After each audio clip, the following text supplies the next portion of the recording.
อยากเป็นขาแรงต้องดื่มอะไรเวลาปั่นจักรยานอยากรู้ดูให้จบ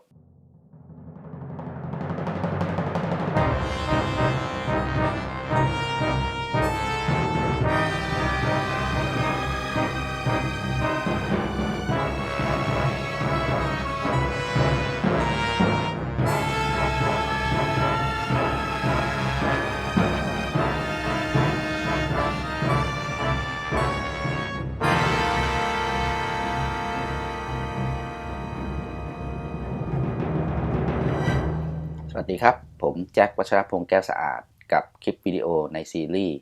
ซ้อมปั่นจักรยานยังไงให้เป็นขาแรงสำหรับคลิปนี้เราจะมาคุยกันถึงเรื่องการดื่มน้ำสำหรับนักปั่นสำคัญอย่างไรต้องดื่มอย่างไรนะครับขั้นแรกพบกับสารบัญคลิปนี้เราจะกล่าวถึงทำไมเราต้องดื่มน้ำเราต้องดื่มน้ำอะไรเราต้องดื่มน้ำเมื่อไหร่เราต้องดื่มน้ำมากแค่ไหนหัวข้อแรกทำไมนักปั่นต้องดื่มน้ำเพราะว่าร่างกายคนเราเนี่ยต้องการน้ำในการดำรงชีวิตเวลาที่เราไปปั่นจักรยานเนี่ยเราจะเหงื่อออกมากเวลาที่เราเหงื่อออกมากเนี่ยมันก็จะทำให้เราสูญเสียน้ำในร่างกายไปถ้าเราสูญเสียน้ำในร่างกาย 1% ของน้ำหนักตัวความสามารถในการปั่นจักรยานของเราเนี่ยก็จะเริ่มตกลง 1% แค่ไหนนะครับคิดง่ายๆสมมุติว่าคุณหนัก60กิโลกรัม 10% ก็คือ6กิโลเพราะนั้น 1% ก็คือ 0.6 ลิตรก็คือหมายความว่าถ้าคุณเหงื่อออก 0.6 ลิตรแล้วคุณไม่ได้กินน้ำเติมเข้าไปน้ำคุณหายไปจากร่างกาย 0.6 ลิตรความสามารถในการปั่นก็จะเริ่มลดลงอย่างเช่นสมมุติคุณไปแข่งอยู่คุณไม่ได้ดื่มน้ำสูญเสียน้ำไปจน 1% ของร่างกายแล้วคุณก็อาจจะเริ่มแบบเกาะกลุ่มไม่ติดอาจจะหลุดกลุ่มคราวนี้ต้องปั่นคนเดียวหนังชีวิตหรือถ้าคุณสูญเสียน้ำมากกว่านั้น 2-4% คราวนี้เรื่องใหญ่นะครับอาจจะเป็นลมได้นะครับอาจจะเป็นลมหมดสติได้ในระหว่างการแข่งขันหรือระหว่างการปั่นเพราะฉะนั้นเนี่ยการดื่มน้ำจะเป็นเรื่องสำคัญนักปั่นจะต้องคำนึงถึงเรื่องการดื่มน้ำเสมอบางคนเนี่ยผมเห็นไปปั่นจักรยานไม่ใส่กระบอกน้ำด้วยซ้ำนะครับเพราะว่าคิดว่ามันไม่สำคัญโอเคถ้าคุณปั่นน้อยกว่า1ชั่วโมงมันไม่สำคัญนะครับไม่จำเป็นต้องดื่มน้ำแต่ถ้าคุณปั่นหนักปั่นนานกว่านั้นคุณต้องดื่มน้ำนะครับคิดถึงข้อนี้ให้ดีๆคราวนี้เรามาพูดถึงว่าเราต้องดื่มน้ำอะไรน้ำเปล่าเฉยๆได้หรือเปล่าในเหงื่อคนเราอะครับเวลาที่เราเหงื่อออกมาเนี่ยสิ่งที่เราสูญเสียไปก็คือน้ำแน่นอนนะครับอีกอย่างหนึ่งคือโซเดียมเนี่ยก็สำคัญถ้าเราสูญเสียโซเดียมจนมากเกินไปสิ่งที่จะเกิดขึ้นก็คือว่าเราจะเป็นตะคริวนะครับอันนี้สำคัญว่าทำไมบางคนแข่งแล้วโอ้ตะคริวชอบกินจังเพราะอะไรครับเพราะว่าหนึ่งที่ผมเคยพูดในคลิปผ่านๆมาคือหนึ่งคุณฝืนร่างกายเกินไป2บางทีคุณซ้อมมาดีแต่ระหว่างการแข่งขันคุณไม่ดื่มน้ำนะครับอย่างเช่นแบบอยู่ในกลุ่มใหญ่ไม่กล้าที่จะไปหยิบกระบอกน้ำกลัวเดี๋ยวจะไปเกี่ยวเดี๋ยวไปล้มสุดท้ายผลเสียตกอยู่กับคุณเองเพราะว่าคุณขาดน้ำสังเกตว่าเวลาเราเสียโซเดียมจะเป็นยังไงครับที่เขาเรียกว่าขี้เกลือขึ้นนะครับเห็นไหมครับเวลาที่เราไปปั่นเหงื่อออกมากๆแล้วตามเสื้อตามกางเกงจะเห็นเลยว่ามันเป็นล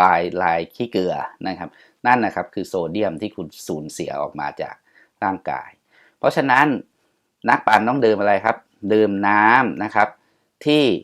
มีส่วนผสมของโซเดียมส่วนผสมไอโซเดียมนี่คืออะไรก็คือเกลือนั่นเองครับในส่วนใหญ่แล้วเนี่ยครับไอตัวเครื่องดื่มเกลือแร่อะไรทั้งหลายแหล่เนี่ยก็จะมีโซเดียมอยู่ในนั้นแต่ส่วนใหญ่แล้วจะมีน้อยครับเพราะว่าอะไรครับเพราะว่าถ้าใส่เกลือเยอะมันเค็มไม่อร่อยคนจะไม่กินเราควรจะหาบางยี่ห้อมีนะครับบางยี่ห้อมีส่วนผสมของโซเดียมเนี่ยเราต้องเลือกที่มีโซเดียมนะครับมากกว่า300มิลลิกรัมต่อครึ่งลิตรนะครับแล้วก็มีน้ำตาลน้อยกว่า20กรัมต่อครึ่งลิตรเพราะกินน้ำตาลเยอะก็ไม่ดีใช่ไหมครับมันไม่ดีต่อร่างกายอยู่แล้วเพราะนั้นเนี่ยสำคัญก็คือว่าไม่ใช่ดื่มน้ำเปล่าอย่างเดียวต้องดื่มเครื่องดื่มน้ำอะไรก็ได้ที่มีส่วนผสมของโซเดียมมากกว่า300มิลลิกรัมต่อครึ่งลิตรแล้วก็มีน้ำตาลน้อยกว่า20กรัมต่อครึ่งลิตรนะครับอย่าดื่มน้ำตาลเยอะคอแห้งแล้วสุดท้ายเป็นผลเสียกับร่างกายแล้วเราจะดื่มตอนไหนหลักการง่ายๆก็คือ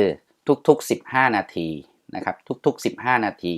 ให้ดื่มน้ำ1ครั้งทำยังไงครับถ้าคุณมีไมค์คุณตั้งเวลาให้มันเตือนทุกๆ15นาทีได้ผมก็ทำนะครับก็คือเวลามันดังติดขึ้นมาเราก็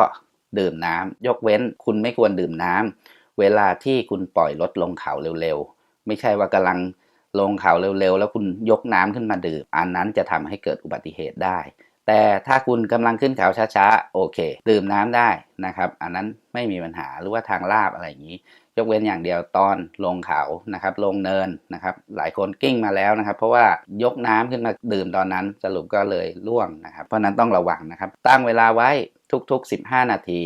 พอดังติดเตือนปุ๊บยกน้ำขึ้นมาดื่ม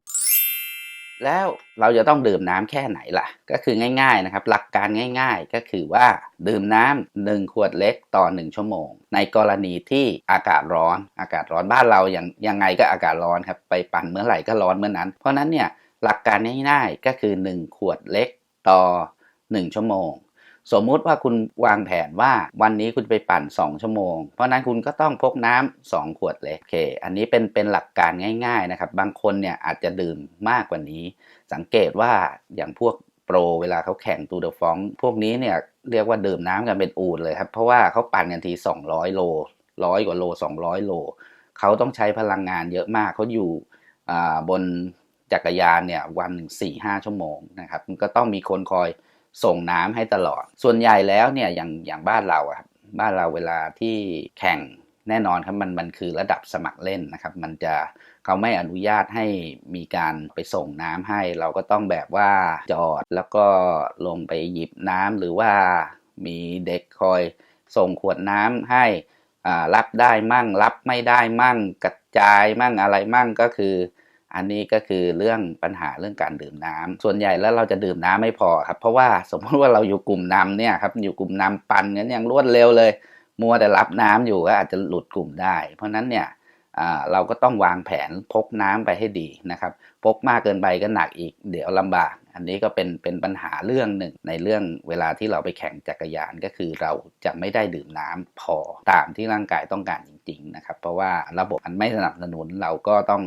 อาศัยว่าช่วยตัวเองไปก่อนโอเคครับคลิปนี้สั้นๆเดี๋ยวเรามาเจอกันคลิปหน้าเกี่ยวกับเรื่องการวัดความฟิตของเรานะครับว่าเราจะรู้ได้ไงว่าตอนนี้เนี่ยศักยภาพของเราเนี่ยอยู่ณจุดไหนอันนี้สำคัญมากโอเคครับชอบกดถูกใจนะครับสนใจกดติดตามอย่าลืมสั่นกระดิ่งแล้วเราเป็นขาแรงไปด้วยกันครับสวัสดีครับ